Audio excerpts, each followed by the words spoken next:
Mathematical knots are not your everyday knots, because everyday knots don't form a complete circle. Like when you tie your shoes, the capped ends of the shoelaces called the aglets dangle free.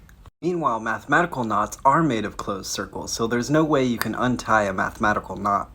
The simplest mathematical knot is undignified by its name. It's just a full circle and it's called an unknot. Could have been called a knot or even a knot, but they didn't consult me when they were naming it. You can take an unknot and bunch it all up so it looks all tangled, but since you can undo all that tangling without cutting it, it means it's still an unknot.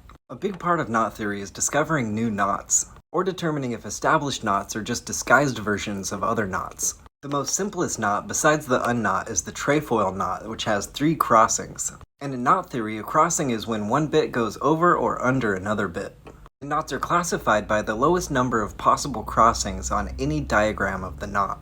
And the trefoil is the only prime knot with 3 crossings.